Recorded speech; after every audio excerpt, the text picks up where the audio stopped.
something that I should be able to do actually. But also, I'm going to be going through all the questions in this paper, step by step, very carefully, very detailed, so for all of you to understand it. So whether you're new to maths, maybe not so good at it, or you're a maths pro, or just an ASMR enthusiast, I hope this video can give you tingles.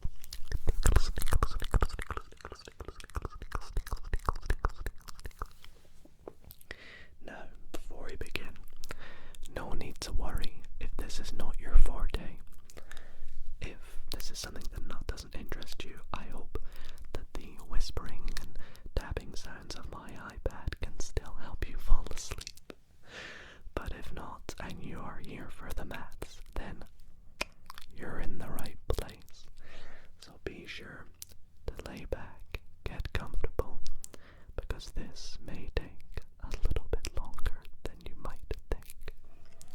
If you do enjoy this video and want to see more math ASMR, be sure to leave a like.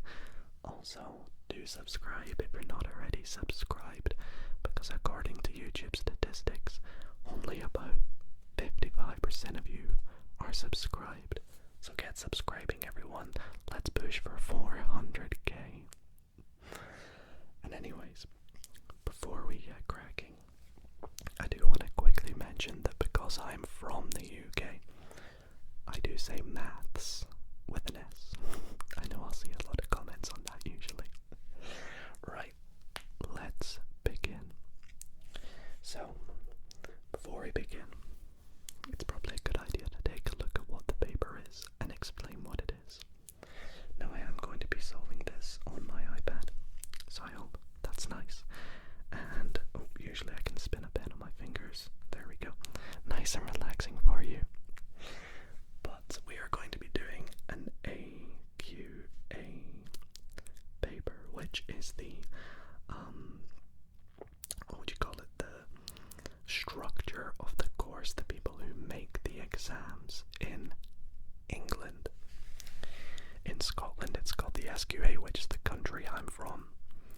But this is an English paper, and I know it's getting really close to exams at the moment across the UK, so if you have exams, this may be very perfect for you. GCSE is the level of the exam in England. They have GCSEs and they have A levels.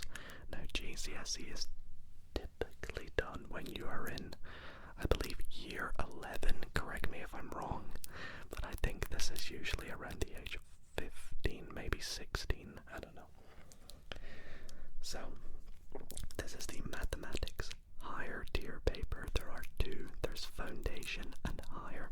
This one's slightly more tricky, and this is paper 1, which is non-calculator, so you can see I'm calculatorless, which might sound like it's harder, but it actually makes the paper better for me, because I think I'm better without a calculator. Anyways, this paper was sat on Wednesday the 8th of November 2023 in the morning, and it usually you're allowed 1.5 hours, but we don't know what this is going to do in this video. This is an ASMR video. We're going to explain things a little bit more relaxingly, and we'll see how things pan out. Anyways, let's begin. So, let's go down to the first question, which I hope you guys can see.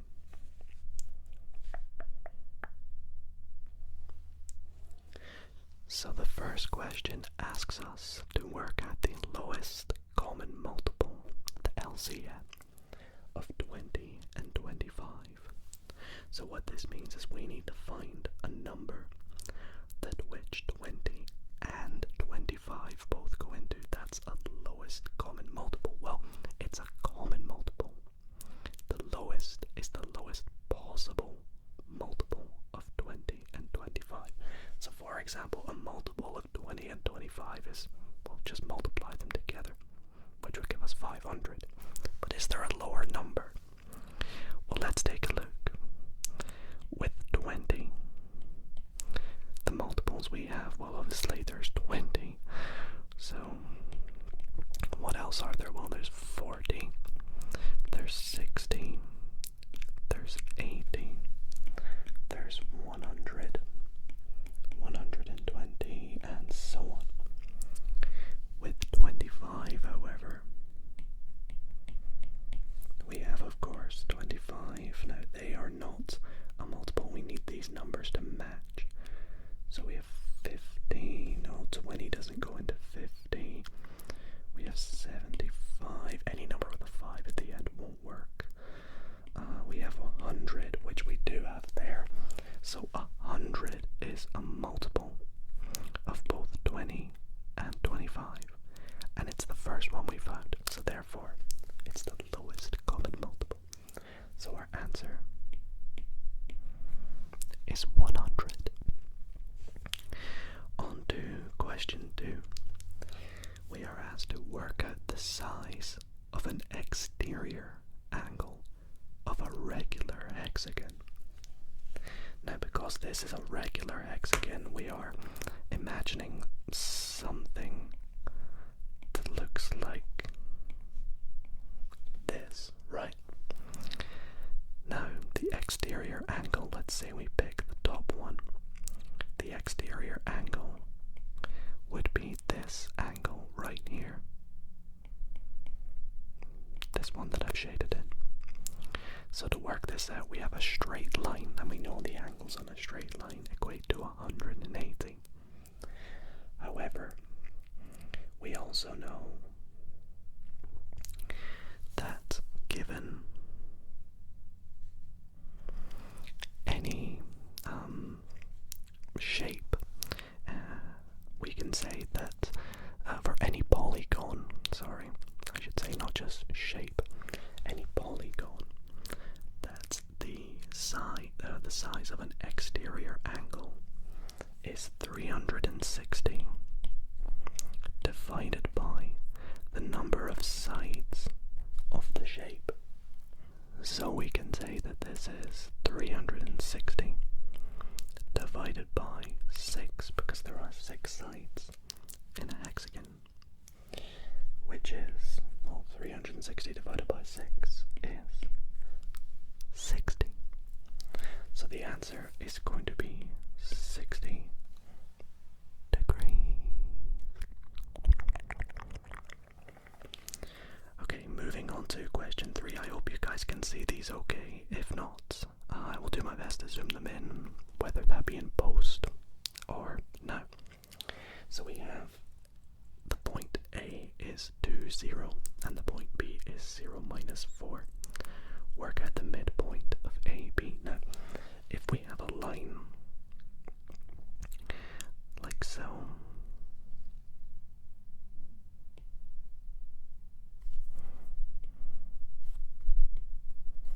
let's say this is 0, 4, or sorry,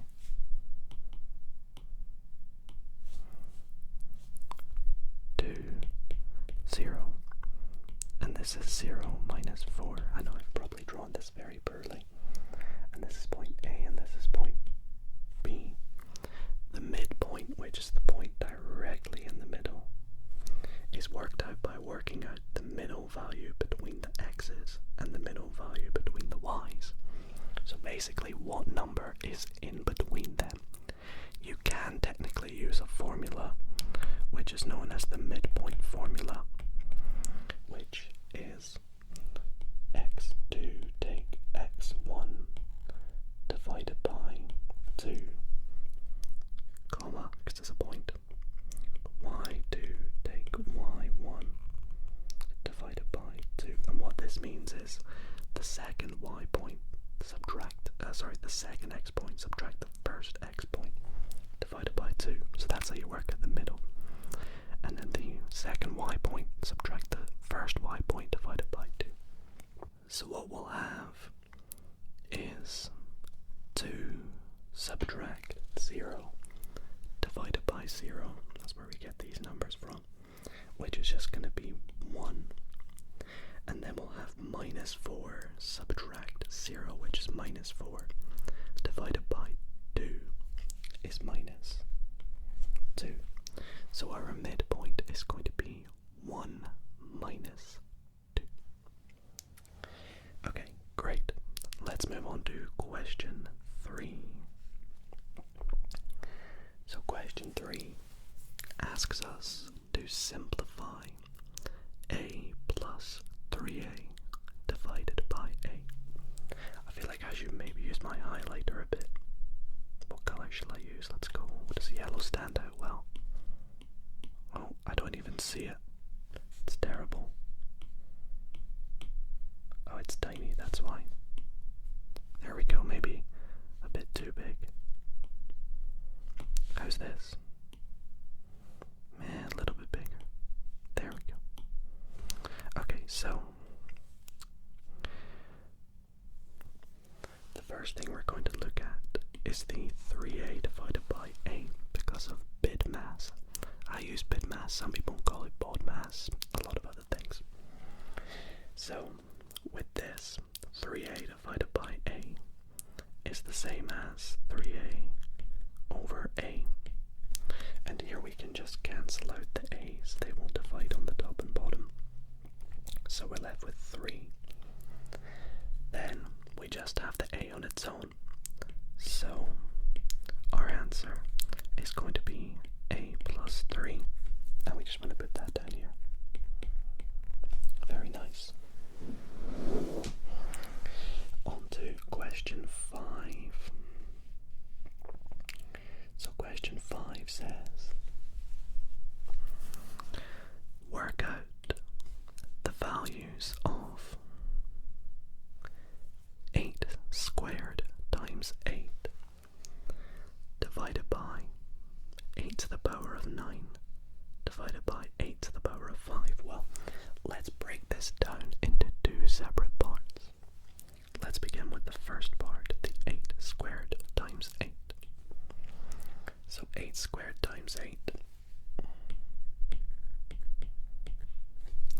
Well, that's the same as 8 squared times 8 to the 1. Anything on its own is just there's a secret 1 there.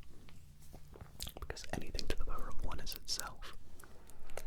Now when you are multiplying two numbers with a power, if they're the same number, you add the powers. So this is equal, I'm going to put a little bullet point, to 8 to the power of 3. Now let's move on to the second part, which is the 8 to the power of 9 divided by 8 to the power of 5. Well, this time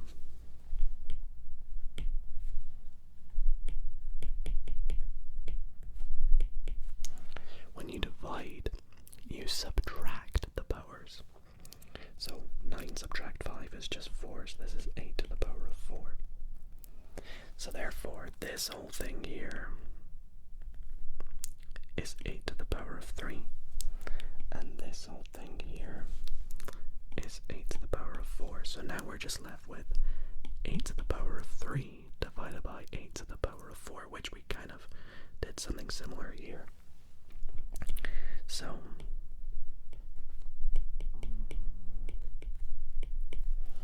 this equals 8 to the power of negative 1.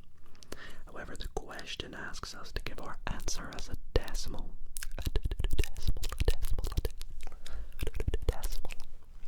So what's 8 to the power of negative 1 as a decimal? Well, anything to the power of negative 1 is 1 divided by whatever the number is. Now what's 1/8 as a decimal? Well, the best way to do this, I mean I just know what it is, but the best way to do it is, well, we know a quarter is 0.25 or a half is 0.5, so keep dividing by 2 until you work out what an 1/8 is. And an 1/8 is just 0.125 because it's half of 0.25, which is 1 over 4. So you're dividing by 2 again. Okay, let's look at question 6. Ooh, okay, this looks interesting. What is this? Also, I should probably note, I'm filming this at, like, what time is it? Like 20 past 11 p.m. So I really hope I don't make any mistakes, but if I do, I apologize. I will correct them when I edit or in the comments. Okay, a music company releases 10 albums. The scattergraph shows for each album the number of downloads on the first day and the number of CDs sold on the first day. A line of best fit has been drawn on the scattergraphs. So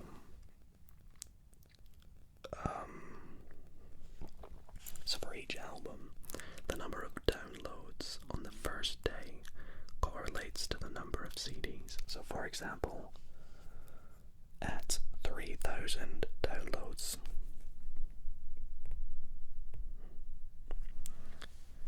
the number of CDs sold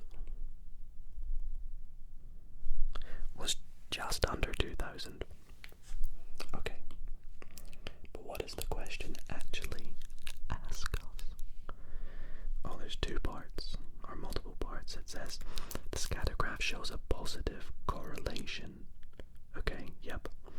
Describe the relationship between the number of downloads and the number of CDs sold. Okay, that seems pretty easy.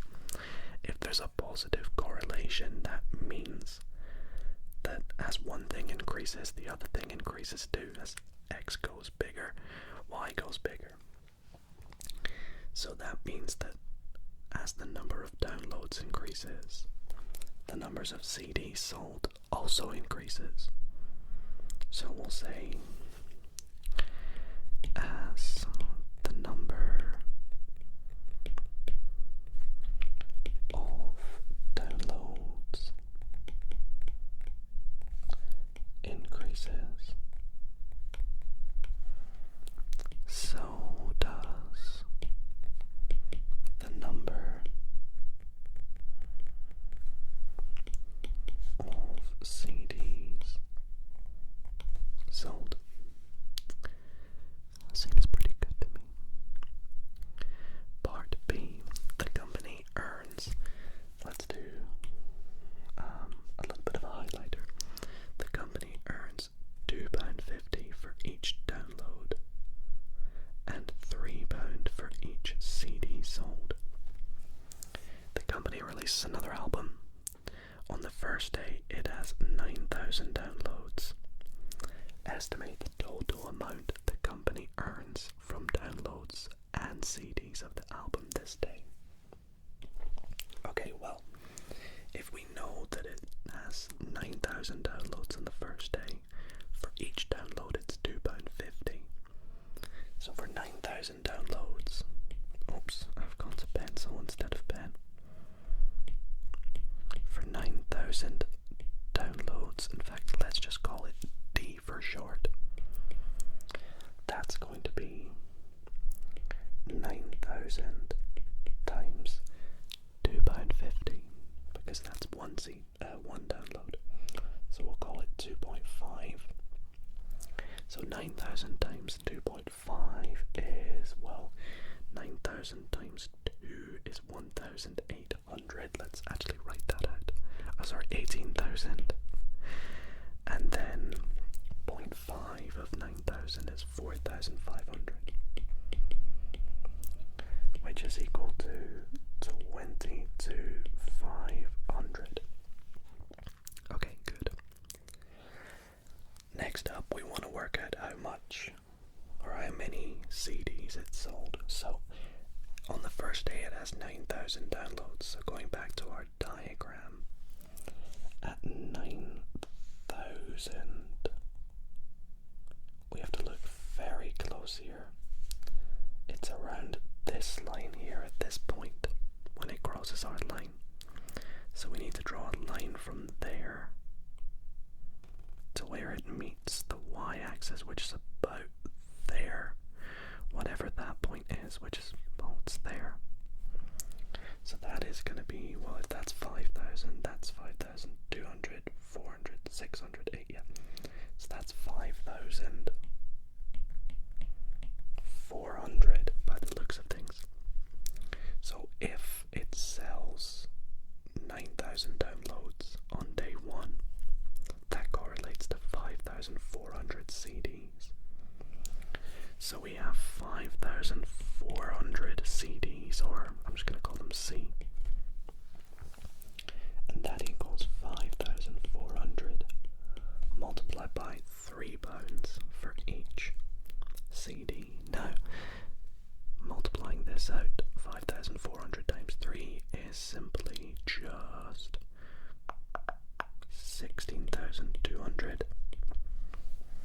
So now we want to add these two together to get the total amount. So total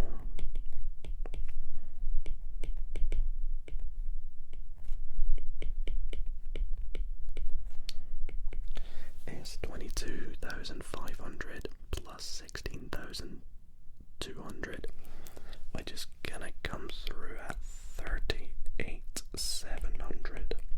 So the total amount is 38,700 pounds.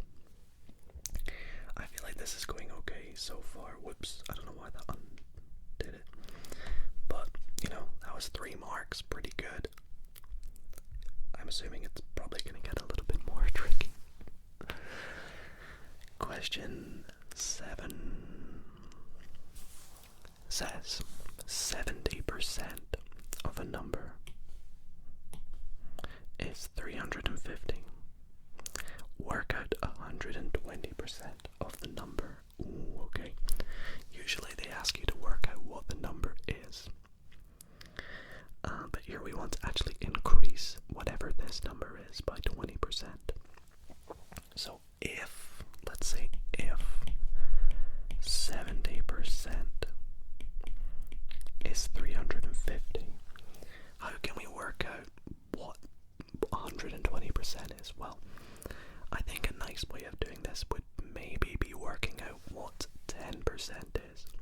Because if we work out 10%, we can multiply that by 12 to get 120%. So, how do we get 10%? Well, to get from 70 to 10, we divide by 7.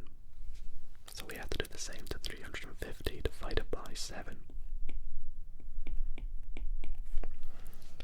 Well, that's just going to be, 35 divided by 7 is 5, so it's going to be 50 because we had the extra 0.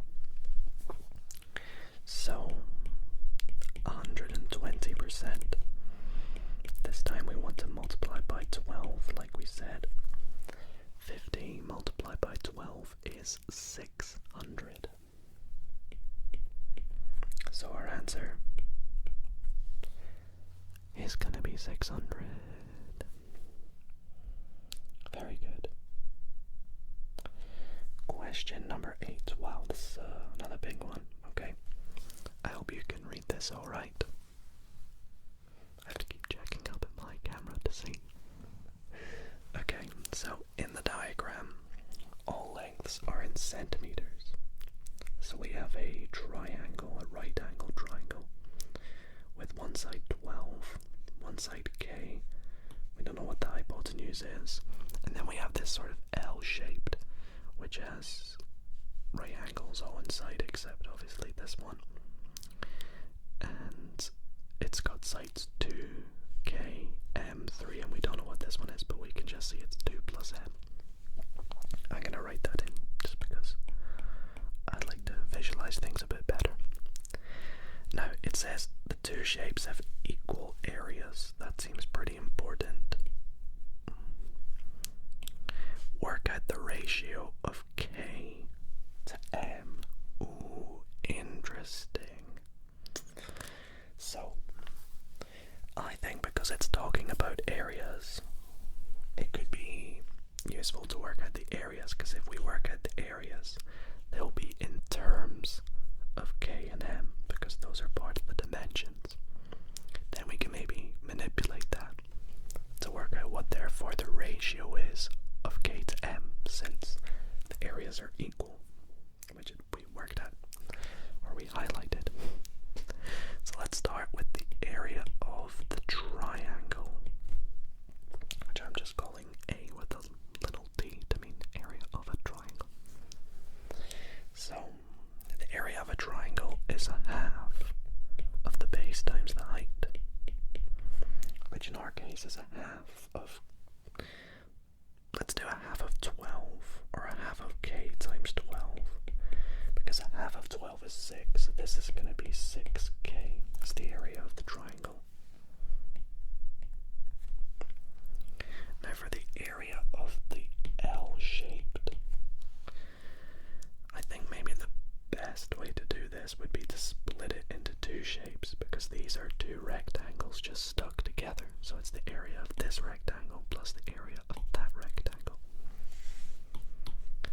let's start with the area of this rectangle. This is just 2 times k.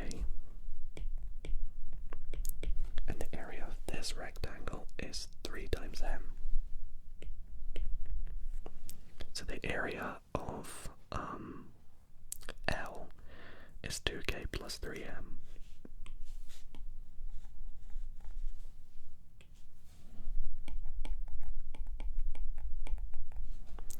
Now we know that these areas are equal.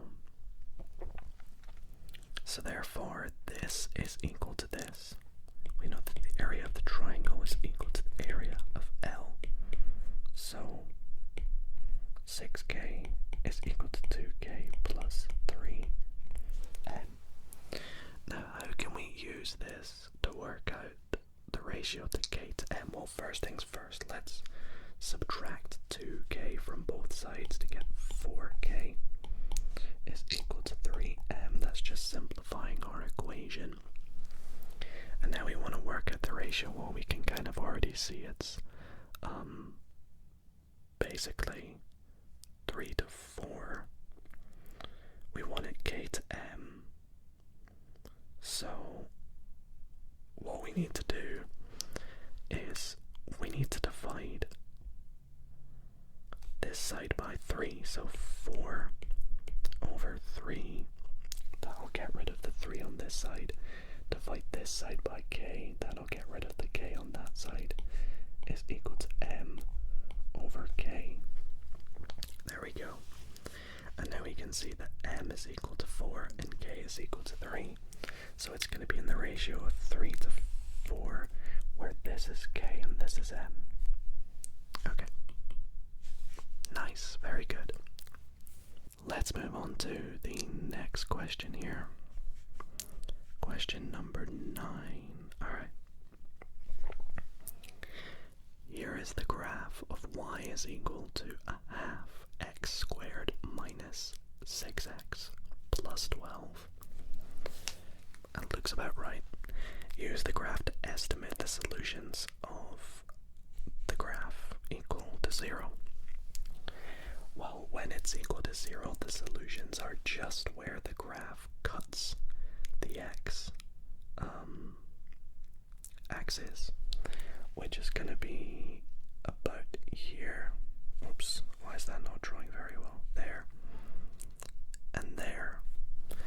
And it says to estimate. That's quite important, so it doesn't matter if it's, you know, not perfect, because you can see if we zoom in here, that's in between 2 lines, so it's not going to be perfect, but we can see it's kind of in between 2 and 3. So I want to say, you know, 2.5, and the other one is in between 9 and 10, so I would say 9.5. So the answer is going to be x is either equal to 2.5 or x is going to be equal to 9.5. And that's that question done. Alright, let's keep going. We have question 10. Oh, is this another area question? So it's not drawn accurately. I'm just getting that out of the picture though. Shape A. Let's get our highlighter. Okay, this looks quite fun actually. Shape A is a circle with radius root 17 over 2. And shape B is a sector of a circle with radius 5 centimeters. We can see that in the diagram. Which shape has the greater area, A or B? Well, we just need to work out the area of both shapes. So let's start with the area of the circle, or we'll call it area of A. It looks like it says ah. Ah. Okay, the area of A, well, the area of a circle is pi r squared, where r is the radius. This is going to be pi times root 17 over 2 squared. Now this is going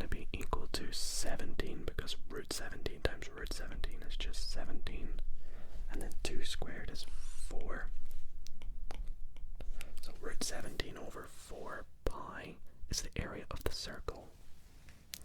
The area of shape B.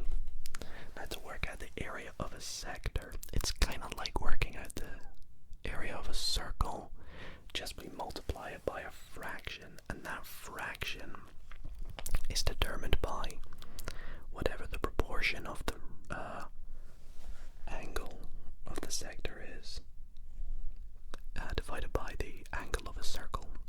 Now a circle's angle is 360 degrees. So the area of the sector is going to be pi r squared multiplied by whatever the angle is, which we'll just call angle, divided by 360, which is equal to pi times 5 squared times 60 over 3. Let's get a straight line there. That's not very satisfying, is it? Over 360. Now this is equal to, well, pi times 25 times, well, 60 goes into 360. Oh, sorry, 6 times. So this is going to be equal to, oh, sorry, no, this is 1 over 6. My apologies, that was close. I did that the wrong way around. So this is going to be 25 over 6 pi. So which shape has the greater area? So what we're really needing to look at is this number greater than this number? Now the reason I've just ignored the pi is because technically we can just cancel that out. So is 17 over 4 bigger than 25 over 6? Well, the best way to do this, I think, is make the fractions easier to compare. And so to do this, let's make them have a common denominator. So 17 over 4. What denominator do we use that 4 and 6 have in common? What's the least common multiple? Throwback to question 1. It looks like it's going to be 12. So to get this over 12, we multiply 4 by 3. So 17 times 3 is 51. And 25 over 6, this is a little bit easier, and we can already start to see our answer is equal to, well, we multiply that by 2, so this gives 50. Now it's very close, oh my goodness, but 51 over 12 is just bigger than 50 over 12. So we'll say since 51 over 12 pi technically is greater than 50 over 12 pi,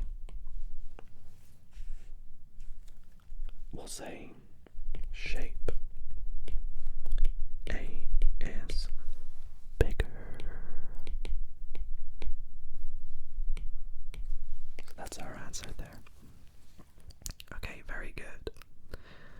That was a nice question. 5 marks kind of makes sense because there's a lot of working at the areas, converting, making a common denominator, and obviously working it out. Question number 11. Factorize x squared plus 2x minus 24. I hope I don't block them when I put my hand in the middle. Whoops. If I have, I'm very sorry. So to factorize this, well, factorizing means we're going to make 2 brackets. The first part of our bracket is, because we have x squared, this is a trinomial. So the first part is going to be x, because when we multiply them out, we're going to get the x squared.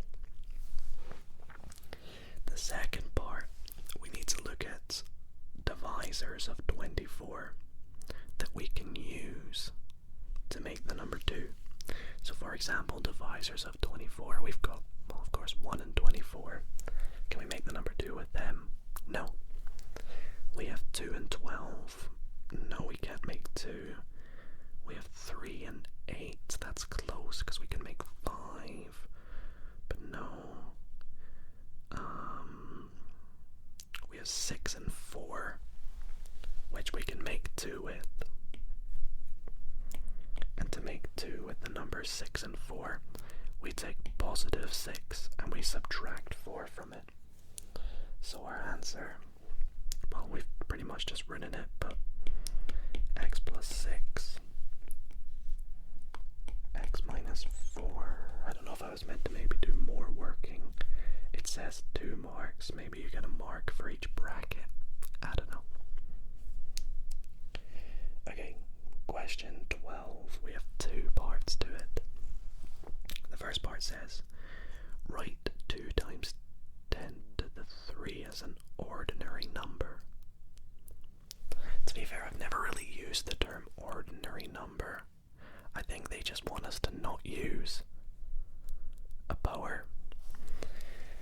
Now that seems really easy if so, because 10 to the 3, 10 cubed is 1,000. So 2 times 10 to the 3 is just 2,000. I'm pretty sure that's the answer. If so, part B says simplify 2 times 10 to the 3 to the ratio of 5 times 10 to the negative 1. Give your answer in the form n ratio to 1, the ratio of n to 1. So we know that this here is 2,000, but what is 5 times 10 to the negative 1?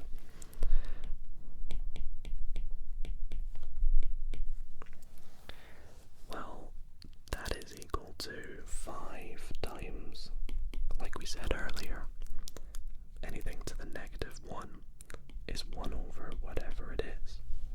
So that is equal to 5 over 10, which is just a half. But I'm going to write that as 0.5. Reason being is because now we know that this is of the ratio 2,000 to 0.5.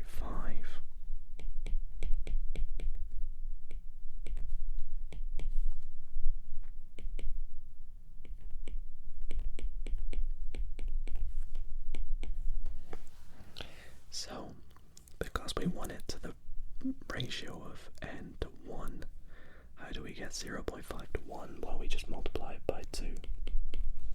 So doing the same to the other side, 2,000 times 2 is 4,000.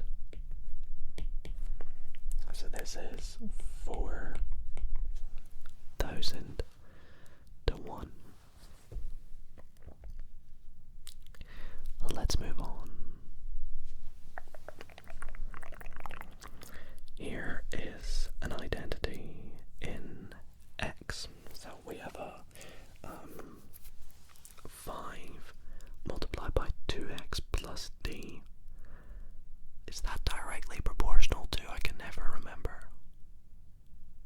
I can never remember what that symbol means.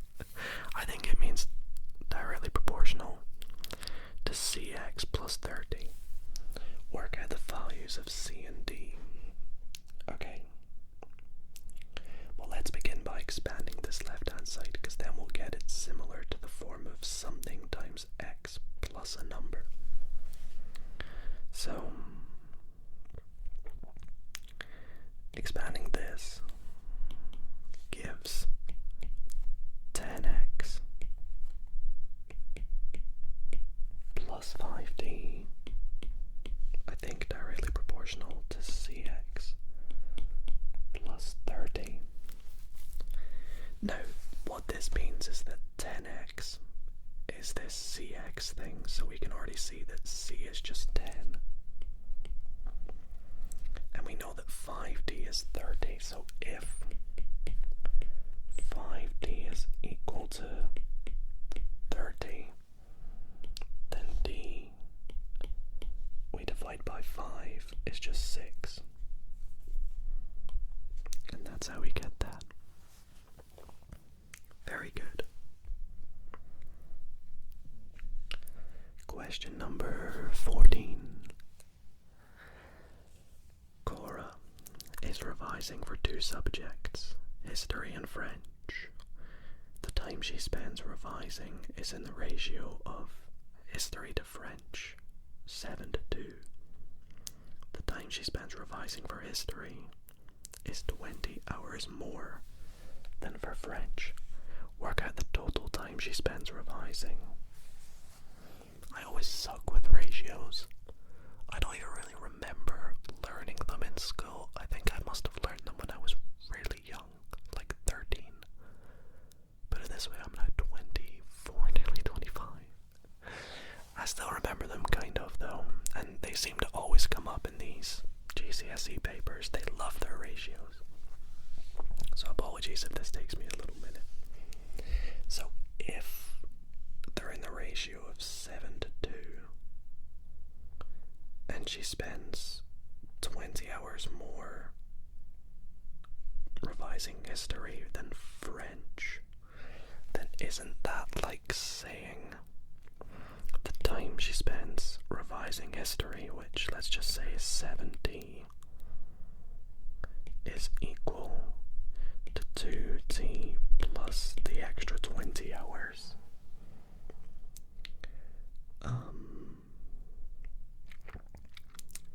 So therefore 5t, if we take 2t from both sides, is equal to 20, so t is equal to 4. I don't know what I do with that though.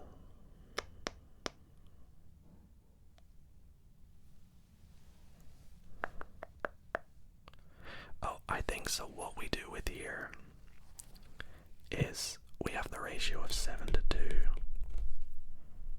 So 70 is to the ratio of 2t. I'm probably writing this in the weirdest way, which means that we have 7 times 4, which is 28, to the ratio of 8. So the total is 28 plus 8. Let's write total. Yeah, that makes sense, because that's 20 more than that, which is 36 hours in total. I'm sorry if I sort of wrote that out in a way that doesn't make too much sense, but I hope I explained it okay. That's the main thing anyways. Okay, let's move on to the next question. Question 15, we have a box plot.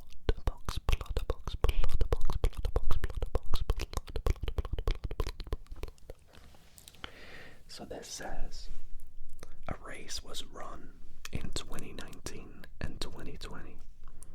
The box plot shows information about the finishing times in 2019. Yep, so I think what we have here is this is the lowest time, this is the highest time, this is the median, this line, this is the first quartile or the lower quartile, this is the third quartile or the upper quartile, and then there's the time in minutes. In 2019, what was the fastest time? Well, the fastest time is just going to be the lowest time recorded, which is about, if we extend that line there, that was pretty poor. I mean, it's not going to be exact, but it meets right here, which, what is each box?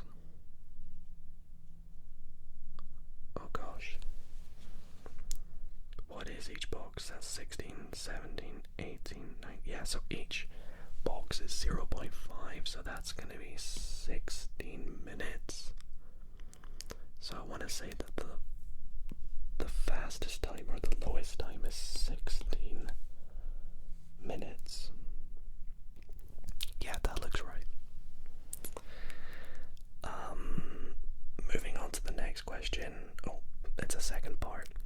this is more information. It says the table shows information about the finishing times in 2020. So we have the lower quartile, the median, and the upper quartile. Use the data to comment on each of the following statements. So we have two statements here. The first one is, on average, times were faster in 2019 than 2020. So to look at the average, we want to look at the median. It's the closest thing to the average. So the average in 2020 of, was it a race? I've actually forgotten. Yeah. So the average, the median is 24 in 2020. And the average in 2019, oh gosh, it's this line,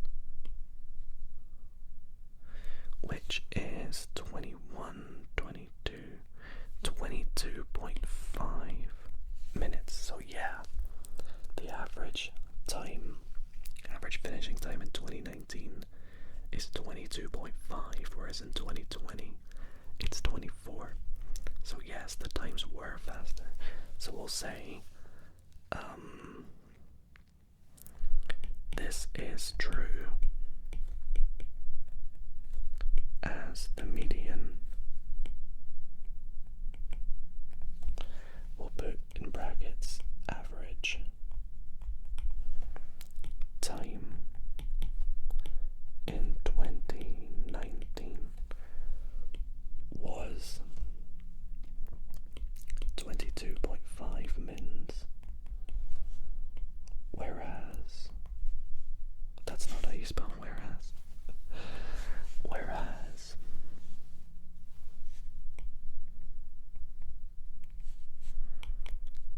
the median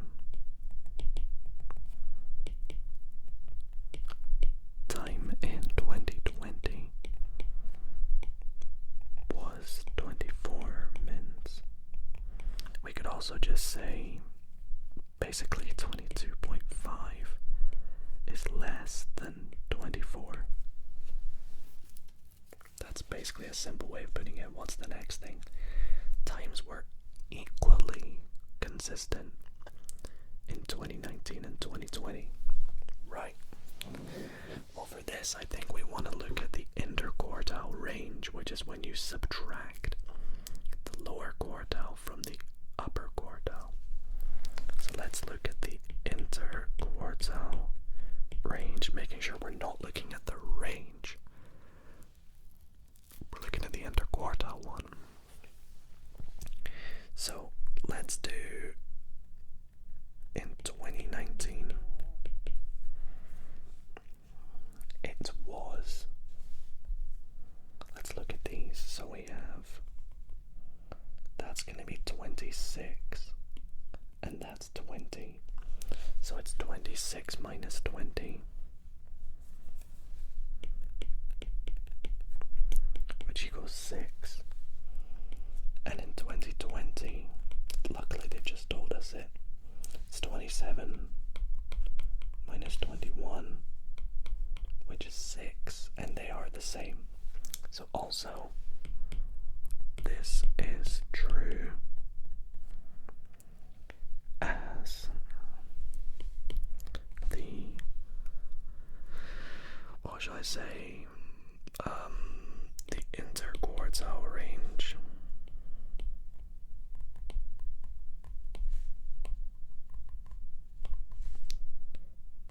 was 6 mins for both 2019 and 2020. So they were equally as consistent. I don't think you need the word as for perfect English. I don't know. They were equally consistent. English nerds, let me know, should the word as go there? Equally as consistent. I think if you put the word as, you're supposed to say equally as consistent as each other. I don't know, I'll keep it in. It's not really related. But was 4 marks, probably for doing the calculation and reading the graph, and then also for comparing them and saying that it's true. Anyways, let's go to question 16, which is a bit more of statistic work here because we have a Venn diagram. I love Venn diagrams. So this is a Venn diagram here, and this is about the information of 80 people who visited an online shop. This little symbol here means the total number of people, which is 80. T is the number of people who bought trainers, and H is the number of people who bought a hoodie. So we can see from our diagram here, 15 people bought only trainers. 8 people bought both trainers and a hoodie, which is this section where they meet. And an unknown amount of people, X, bought only a hoodie. And then people who bought none of them was 2X. And the total, which is this symbol here, of everything inside the box is 80. So the first question for 3 marks says, one person is chosen at random. Work out the probability. That's such a good word. Probability. Nice. The probability that they bought a hoodie. Okay, so the probability that they bought a hoodie. Well, the first thing that we probably want to do is work out what X is, because we need to work out the amount of people that bought a hoodie, which is X plus 8. So to work out X, we need to add everything inside the square together and equate that to 80, because that's the total number of people. So we'd say 15 plus 8 plus X plus 2X, which is just 3X, is equal to 80, which is the same as saying 23 plus 3X is equal to 80. Subtract 23 from both sides, 3X is equal to 57. So X is equal to 19, I believe. Yep. So the probability that someone bought a hoodie is 19 plus 8, because the amount of people that bought a hoodie is also this people plus this people. So it's people who bought a hoodie.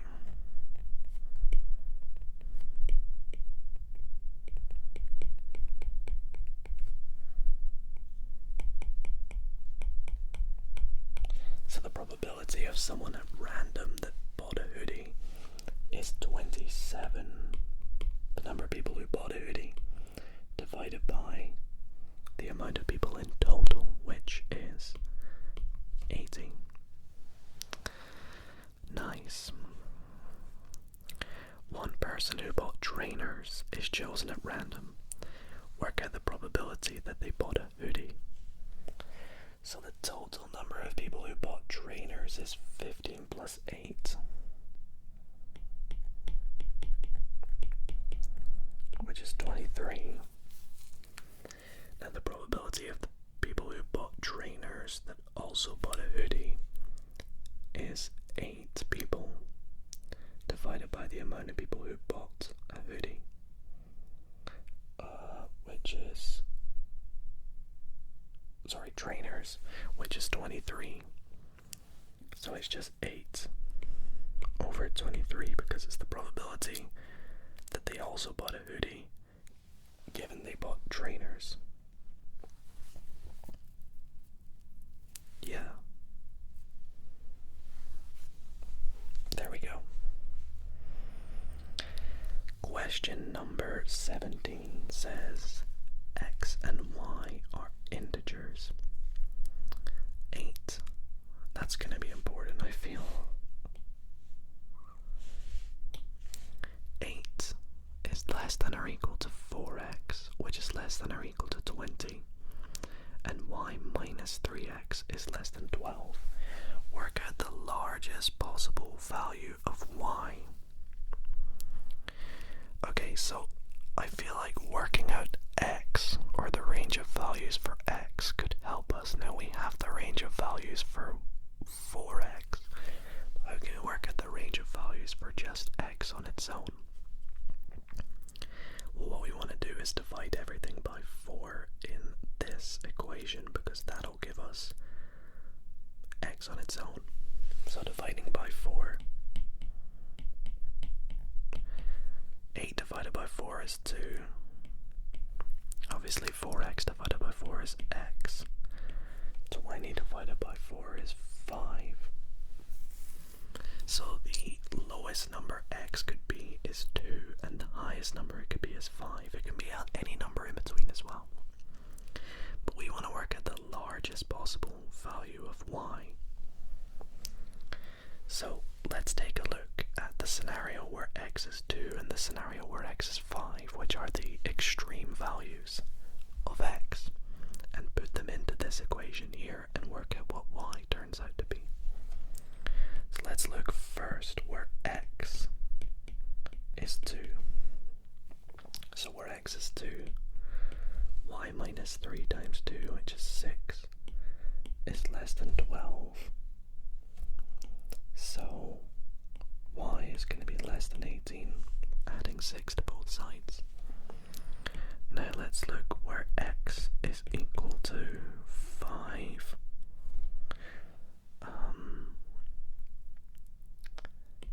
So y minus 5 times 3 is 15, is less than 12.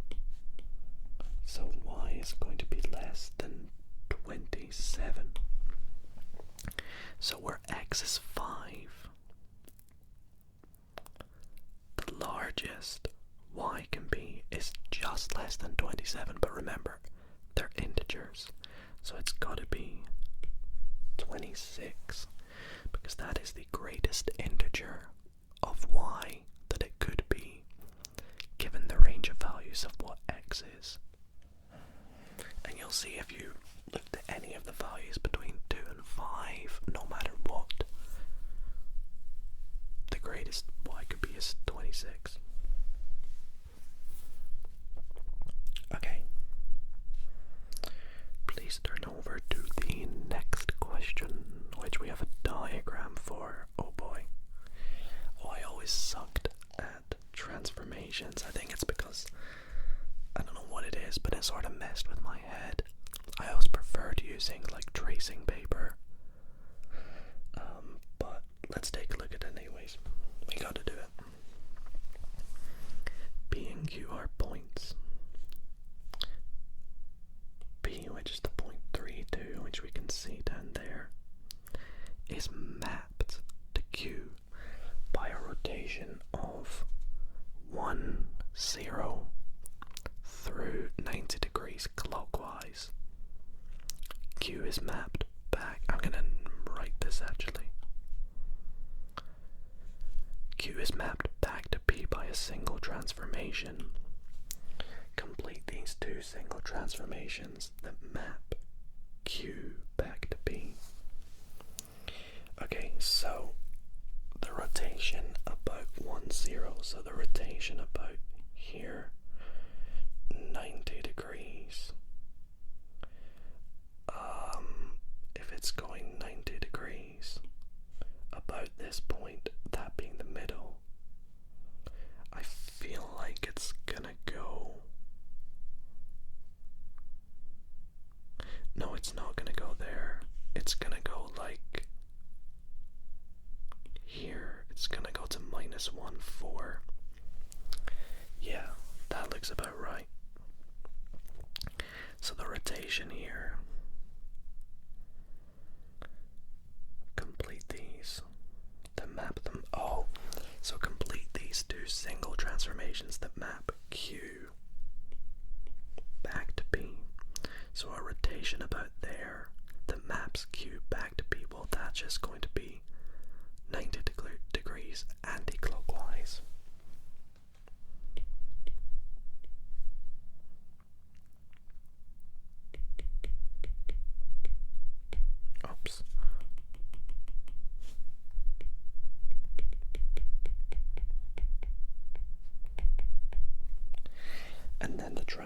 fraction, well, we just need to work out what it is to get from here down to here, which is -2, right, -2 on the x, and then -6 on the y. So do we just write that as -2 on x axis and -6 on y axis? I don't know if there's a proper way to write that. I always forget. There must be. I'll look into it after the video, because I should probably learn that. 18b has more to it here. Point A, 7, 4, and the line y equals x, are shown on the grid. So there's point A. B and C are points on the grid that we need to work out, I'm assuming, yes. Each having positive integer coordinates. Okay, let's highlight some stuff. So they are points on the grid having integer coordinates. A is 7, 4. BAC is a right-angled triangle. When BAC is reflected in the line y equals x, BC is invariant, which means that it doesn't change. Work out one possible set of coordinates for BC.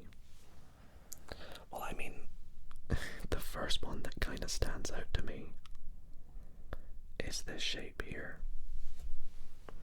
And the reason being is if we draw this shape here, we can see it's right angled.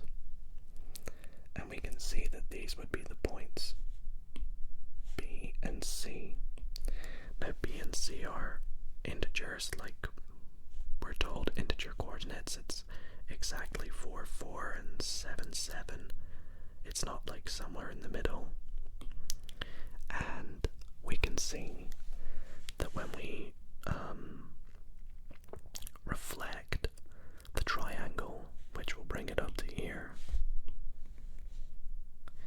BC is invariant.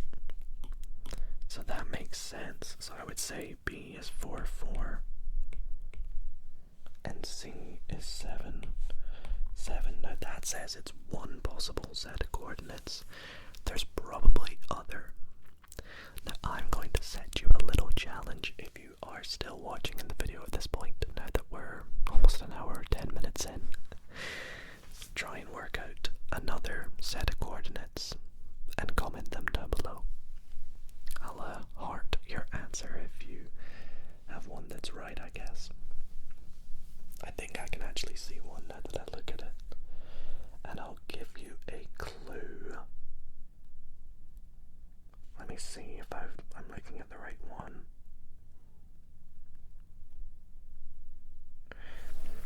One of the points is somewhere down here. That's your clue. Okay, is there another part to this? No. Question 19. Whoa, this is interesting. This looks really interesting, this question. When converted to a fraction, 0.7 with a little dot on top, which means 0.777 recurring. There's lots of fun math tricks that use this kind of feature. This is equal to 7 over 9. Work out 0.4 recurring plus 0.07 recurring. Give your answer as a fraction. How many marks is that? 3. Interesting. Well, let's try and work out what both of these are as a fraction. Let's start with 0.4 recurring. Well, I can already tell you that's just going to be 4 over 9, given the rule up here. But to prove it, if we want to prove it, let's say x is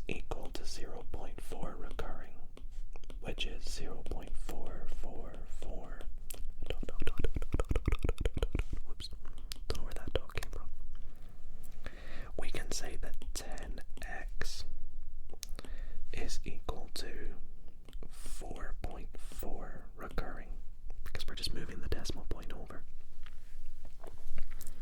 If we subtract x from both sides, we would get 9x is equal to, now remember x is 0.4 recurring, so we would just get 4.4 recurring subtract 0.4 recurring, which is 4. So therefore x is equal to 4 over 9. So that's how I got that.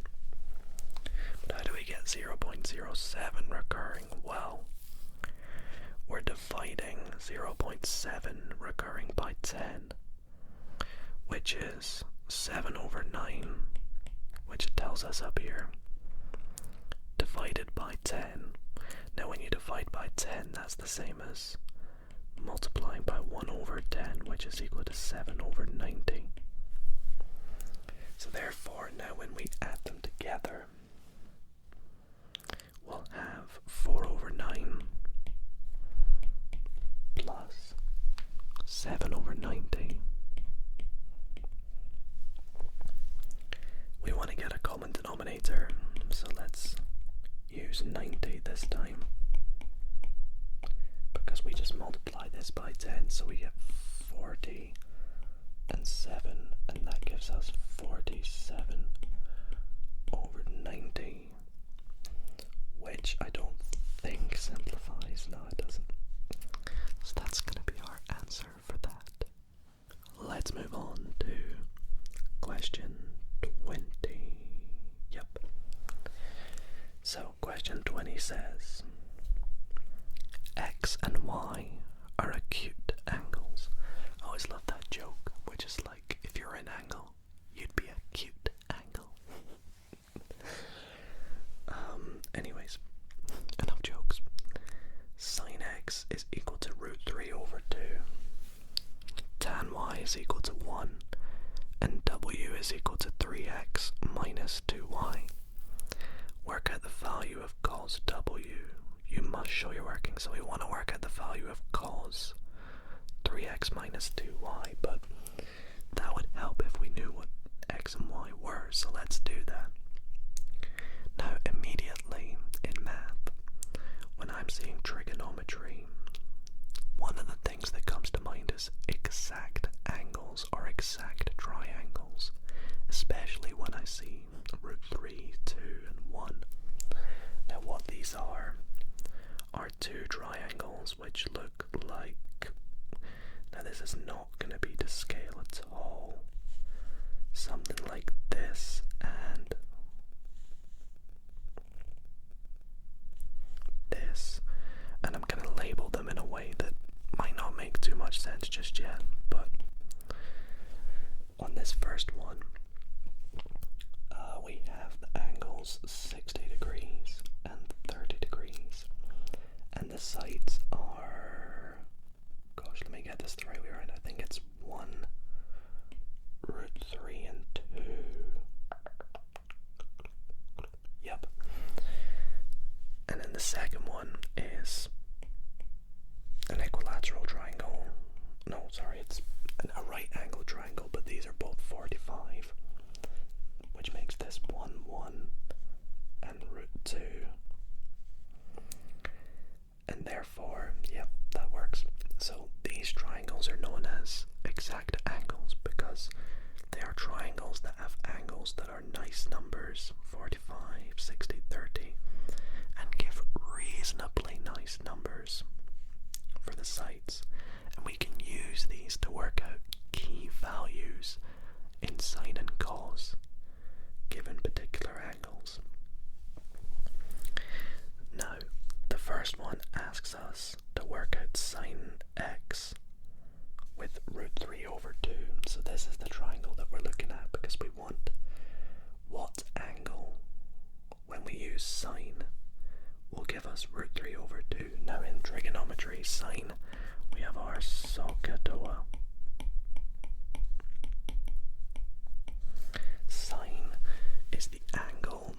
uses the opposite over the hypotenuse. Now the opposite over the hypotenuse. The hypotenuse is 2. The opposite is root 3, which is here. So the angle opposite that is 60. So x is 60 degrees. Let's do the same for y. For y, we have tan y is equal to 1. We're going to be using this one. Now tan is opposite over adjacent. So 1 divided by 1, it's 45 degrees. Pretty simple, right? Opposite over adjacent, yep. I believe so. I'm not messing that up, right? Yep.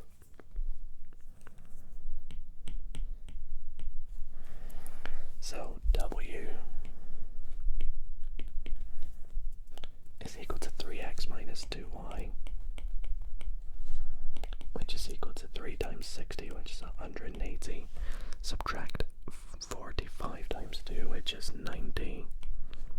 So this is going to give us 90. So therefore we want to work out cos W. So cos of 90. Oh, we don't use the exact triangles here. We can actually use the cos graph. Now the cos graph looks like this.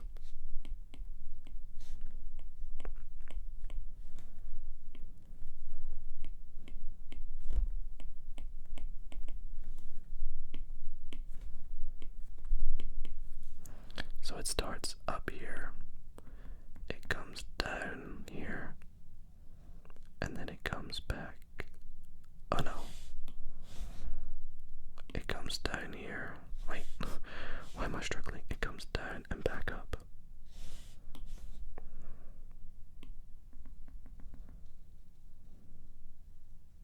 Yep, there we go. I don't know why I really struggled to draw that there. I haven't actually drawn it in ages. So cos at 90 is the value 0. You can see at 90 it gives us 0. So it's just going to be 0. Where cos W is, I should actually have written this. What am I doing? There we go. Apologies there for me taking some time. Like I said, I mean, it's over this past midnight now. So, let's move on to question 21, which is here. So, we have multiple functions here. We have f of x, which is x minus 9 over 8. We have g of x, which is 2x squared plus 9, and we have h of x, which is 4x. Solve the inverse function of x, which is equal to g h of x. I think I never wrote this like this. I always wrote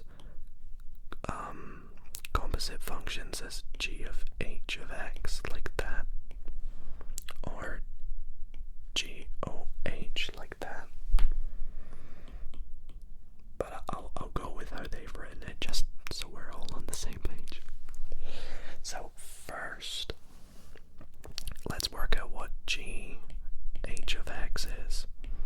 So to do this, we want to take the function h of x, which is 4x, and input it into g of x anywhere we see an x.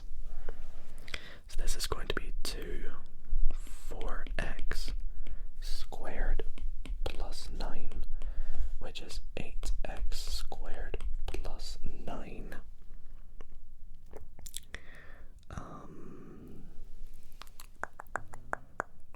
Right. Yep. No.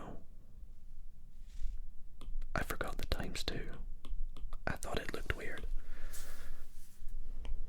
I don't know why I did that. I'm telling you, I'm getting tired. We do the 4x squared, which is 16x x squared times 2 plus 9, there we go, which is 32x squared plus 9. My apologies, everyone. Now we have this. We want to work out the inverse function of x.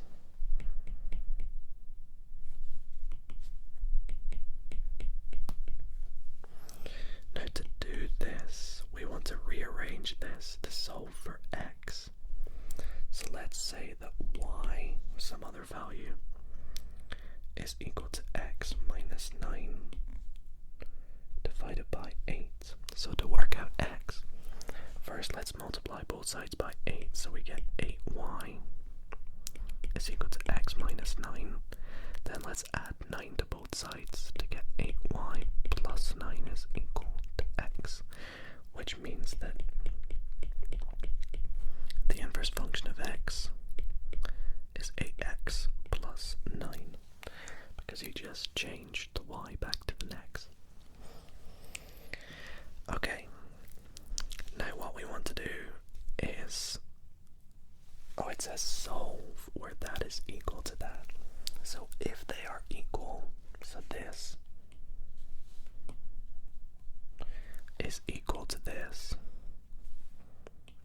so therefore 8x plus 9 is equal to 32x squared plus 9. Let's take everything over to the same side. So we have 32x squared minus 8x minus 9 from both sides, just goes away, is equal to 0. Now we can take out a common factor of 8x, and we'll have 4x minus 1 equal to 0. You can see if you expand those brackets, you'll get this thing here. So now we can solve for x. So the first situation we have is 8x is equal to 0. So one solution is going to be that x is equal to 0. The other solution we're going to have is where 4x minus 1 is equal to 0.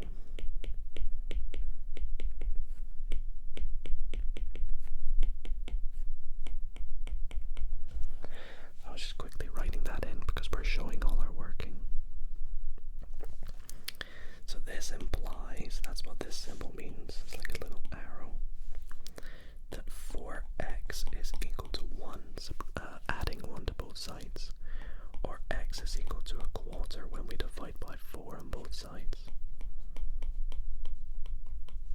And that's our answer, or our answers, I should say. Okay, so question 21 done. I don't know how many we have. 22. Oh, we have quite a few more actually. 29 questions, so a few more to go. But moving on to question 22. Here is a cyclic, I can never say that, cyclic quadrilateral, which is a quadrilateral inside of a circle. Work out the size of angle D, where A to the ratio of B to the ratio to C is 9 to 5 to 3, and we also have angle D. Okay, so let's do a little bit of things we know about a circle and a quadrilateral. So all the angles inside a circle add to 360, which means that all these must add to 360. We know that about polygons.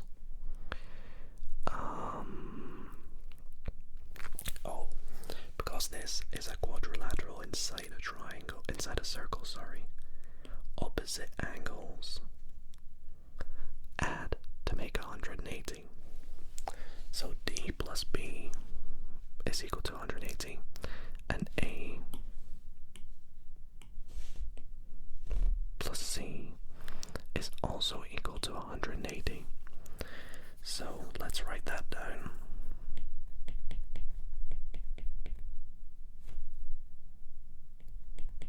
No.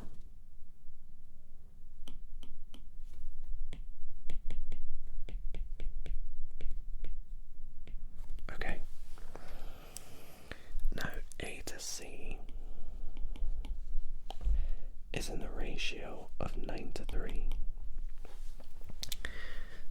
there are 12 parts in total there.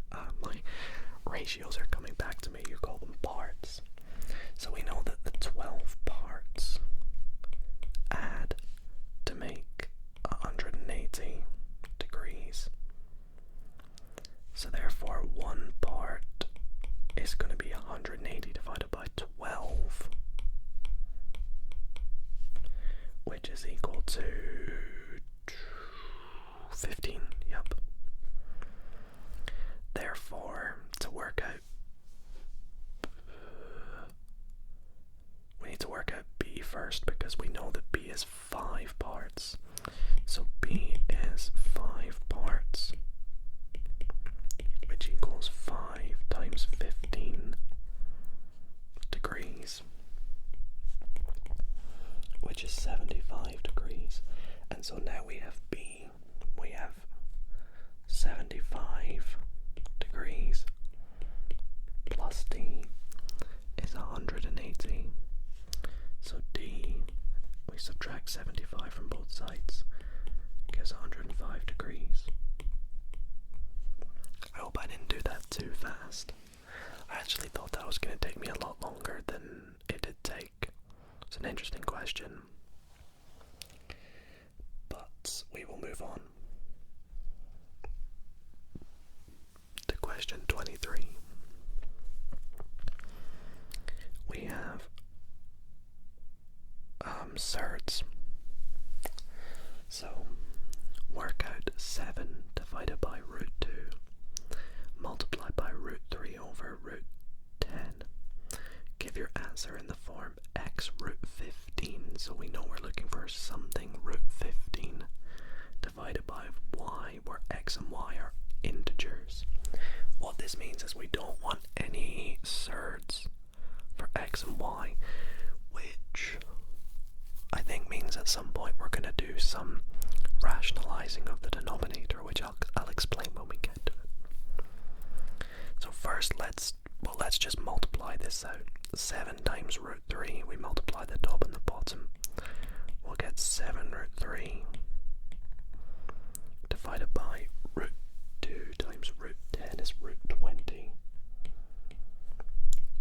And now we just need to do a lot of manipulating, basically.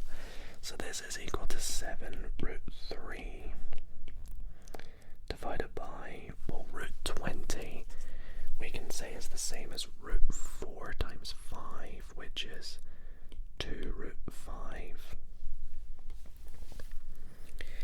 And now what we need to do next is rationalize the denominator. So to rationalize the denominator, to get rid of the surd, we multiply this fraction by another fraction, and that fraction is whatever's on the bottom we put on the top and bottom of the other fraction. That probably sounded crazy, but what I mean by this is we take our fraction so far and we multiply it by 2 root 5, the bit on the bottom, divided by 2 root 5. The reason we can do this is that we'll get rid of the surd on the bottom, the root 5, but it's the same as multiplying it by 1, because this divided by this is 1, because it's the same number. So in doing this, let's go on to a new line now. Well, we know the bottom bit is just going to be 2 times 2, which is 4, and root 5 times root 5 is 5, so that's going to be 20. And on the top, 7 times 2 is 14, and then root 3 times root 5 is going to be root 15.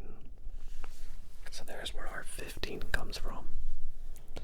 So we have 14 root 15 over 20, which can simplify, dividing the top and the bottom by 2 to 7 root 15 over 10. And I think that's it. And you can see that's in the form x root 15, where x is 7, divided by y, which is 10, and x and y are both integers, 7 and 10.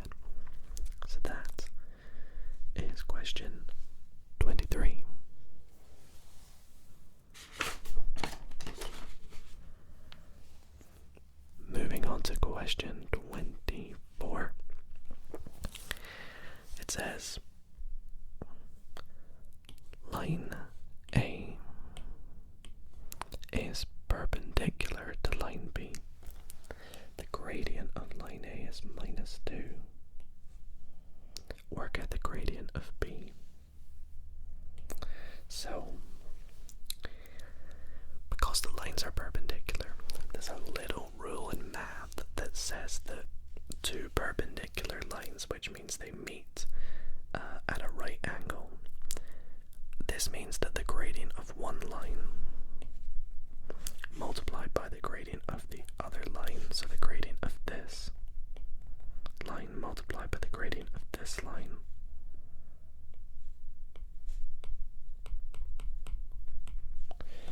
is equal to -1.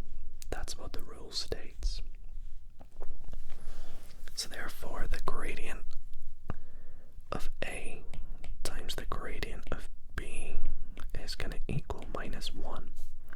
In other words, the gradient of line A, which is -2, times the gradient of B is equal to -1. And now we just solve for the gradient of B. So the gradient of B, divide both sides by -2, is going to give us a half. Very easy, actually. 25. The nth term of a geometric progression is r to the power n, where r is greater than 0. Okay. The second term is 8/9. Work out the third term. Give your answer in the form c√2 divided by d, where c and d are integers, kind of similar to the question we did earlier. Well, for this, we know that the nth term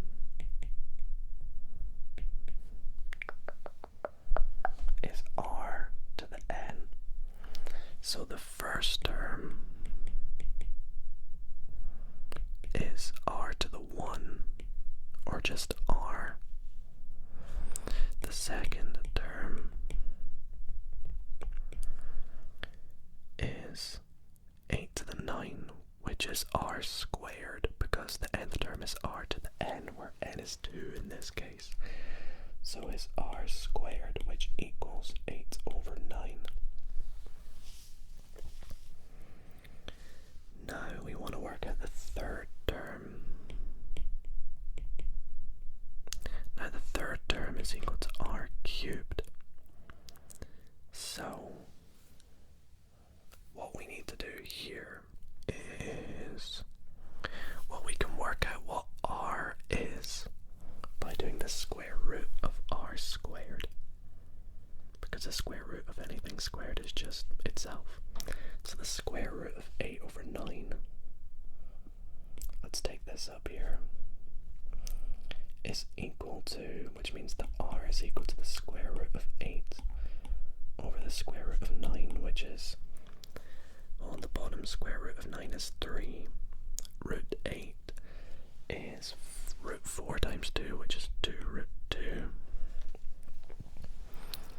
So r³ is this thing cubed, which is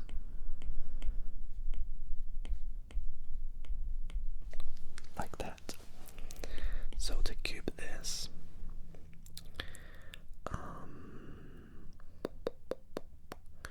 well, 2 cubed is 8, the first bit.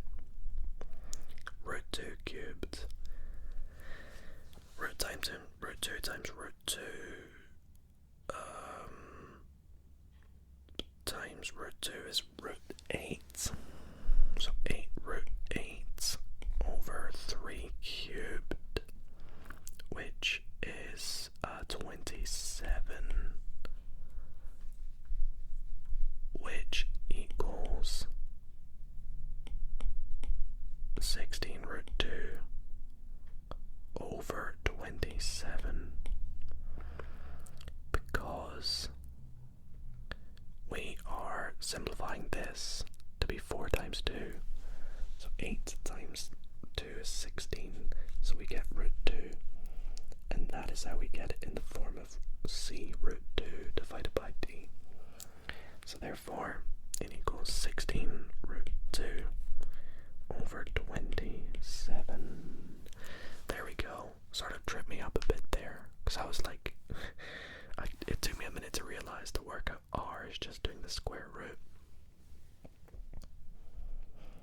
Okay, question 26. We're nearing the end now. I hope you guys have enjoyed. 26a, whoops. Work out the value of 5 and 1/16 to the power of a quarter.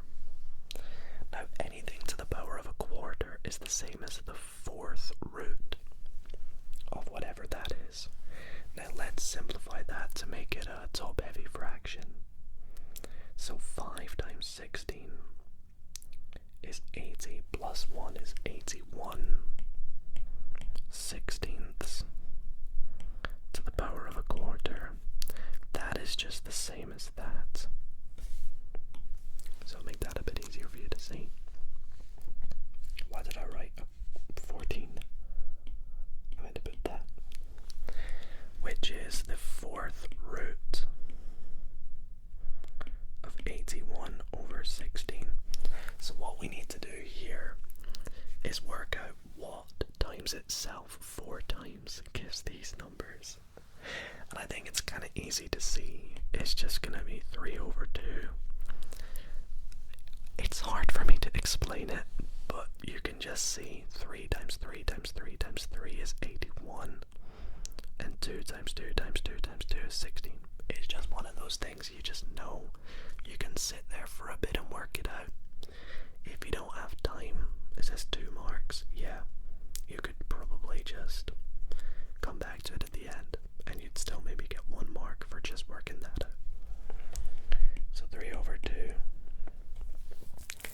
I was always like, when doing exams, if I'm struggling for time, rather than sitting and trying to work something out for ages, there could be a question later on that's really easy, worth 1 mark. Pause and come back to it, unless you're really close to working it out. Question 26b. Write 49 to the m to the power of 2.5 as a power of 7 in terms of m. Interesting. Well, because we want to write it as a power of 7, let's split 49 as 7 squared. And we want to work that out to the power of m. And then we want to take all that and do it to the power of 2.5.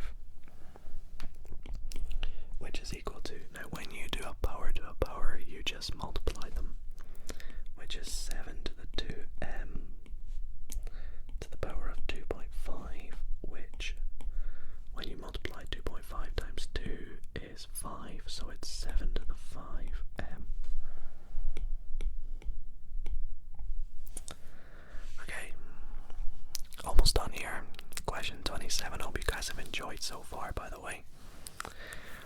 Write down the solution of x squared is less than 16. Oh, okay. This is exactly what I was saying about if you're struggling to work something out, look ahead, because there might be something really easy, and this is really easy, because here we want to just work out what x is on its own. So to work out x on its own, we take the square root of 16.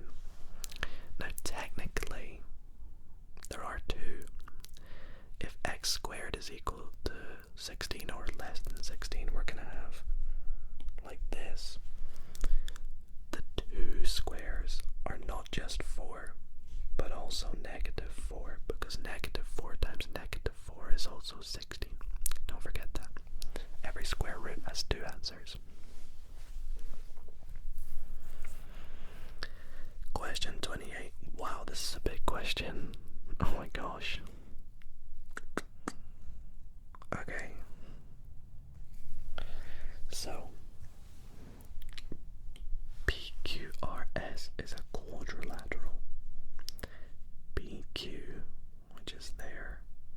is not parallel to SR. Yeah, we can see that pretty much. X is a point on QR. Okay.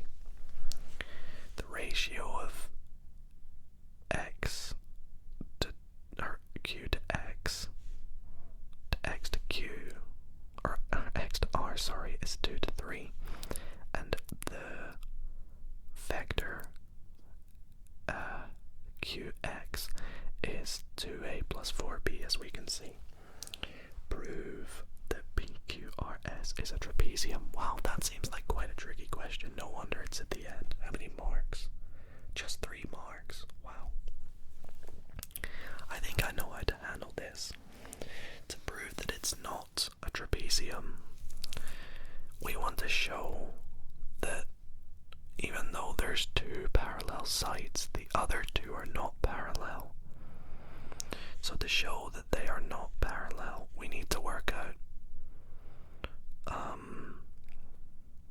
firstly that so what we need to do is work out that PS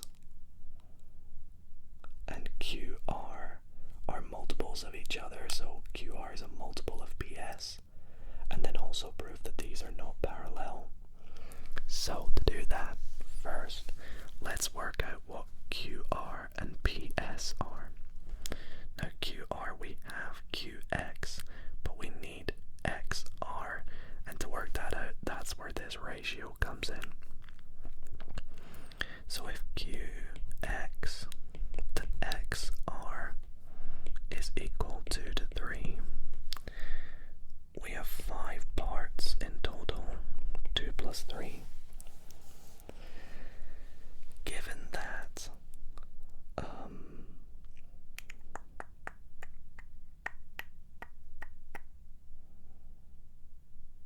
oh, sorry, no, that's not what we need to do.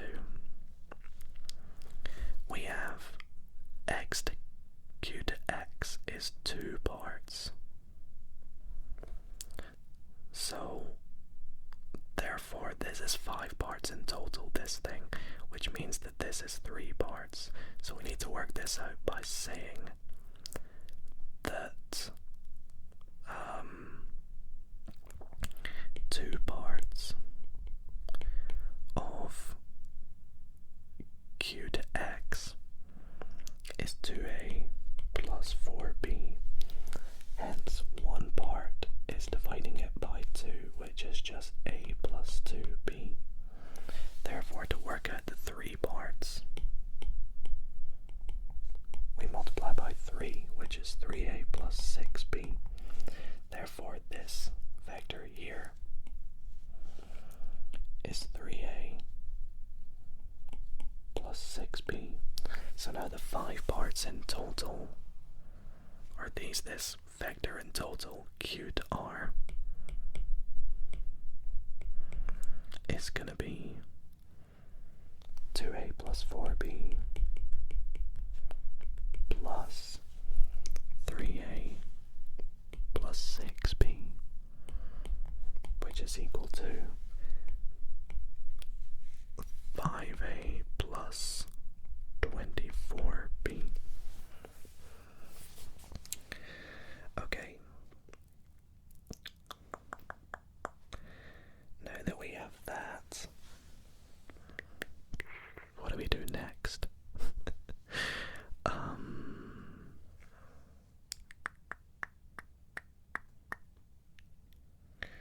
Why did I write 24? It's 10. I multiplied them. So now that we've got that, we want to work out PS. Now, because we have QP and RS, we can just use vectors to work out PS, because PS is the same as PQ plus QR plus RS. We're simply just going the other way around to get from point B to point S. Now that is equal to minus 5a, we're going the other way. and then this bottom bit, which we said is plus 5a, so they're going to cancel out. Plus 10b, and then we have plus a minus 8b, which is equal to, they cancel out, a plus 10b minus 8b, which is plus 2b. So now, to show that it's a trapezium, we need to show that PS, or QR, sorry, is a multiple of PS. And we can see that QR is a multiple of PS, since, and we can see here we have 5a plus 10b. If we compare this value here to this value here, if we multiply this by 5, we get this, because we get 5a, and then 2b times 5 is 10b. So we'll say since 5 PS is equal to QR. But that's not enough to show that it's a trapezium, because we need to say that therefore PS is parallel to QR, and PQ is not parallel to RS. Hence, PQRS is a trapezium. So there we go, we've showed the things we need to show that it's a trapezium. Two sides are parallel and two sides aren't, which we did there. Nice. And on to the final question. Oh yes, it's multiple choice. Here are the equations of three graphs. Y equals sine x, y equals cos x, so it's just sine, cos and tan.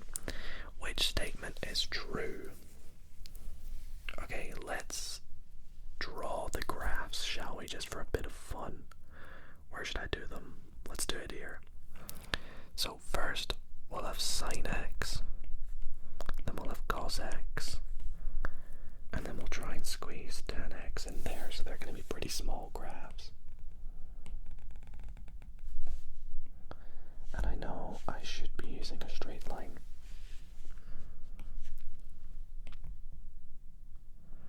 I'm gonna draw these real quick. I think I can just do this. Duplicate.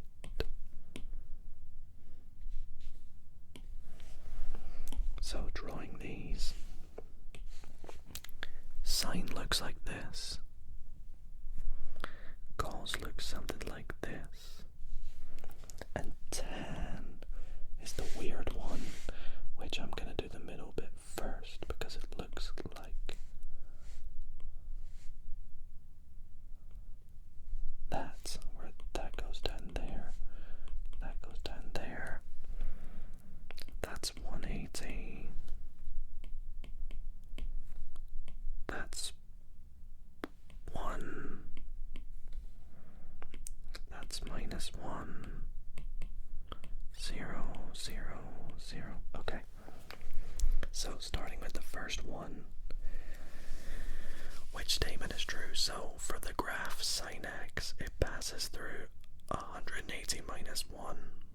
Nope, it goes through 180, 0. Y equals cos x passes through 180 minus 1. 180 minus 1, it does. So that could be true. We'll take it for the now. Tan x goes through, oh, I forgot to label it. So this is 180. 1. Well, actually, it doesn't, it just keeps on going up, but, you know,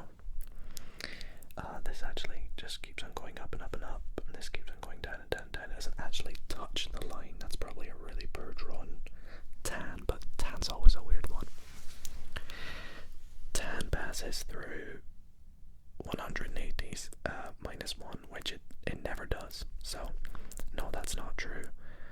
And none of the graphs, well, we know that one does, so that's true. Second one, sin x passes through 271. Well, 270 is here. 1's up there, so it doesn't.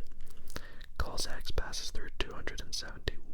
270 is there, and that's 0. Tan x passes through 271. We know it doesn't, so none of the graphs pass through 271. And there we go. That is the end of all our questions. Well, everybody, I really hope that you have enjoyed this nice, relaxing, and long ASMR video. I hope you've been able to find it maybe a bit educational, maybe relaxing, satisfying, because I always find solving maths problems a little bit satisfying. And I hope I have explained everything, hopefully well enough. If a few bits didn't make sense, firstly I apologize. It could just be my explanation, but also it could just be because the questions were a bit tricky at some points, even for me. But I hope I've not made any mistakes. If I have whilst editing this, I will let you know. But if I've missed anything, let me know in the comments. But yeah, wow, that was really fun, and I would love to do this again at some point. So please let me know if you would like to see another one. And with that being said, thank you guys so much for watching. Leave a like if you enjoyed, and if you do have exams coming up, whether they're maths or whatever you're studying, I wish you all the very best of luck. You're all gonna smash them, I know it. And yeah, thank you for watching. Sleep well, everybody.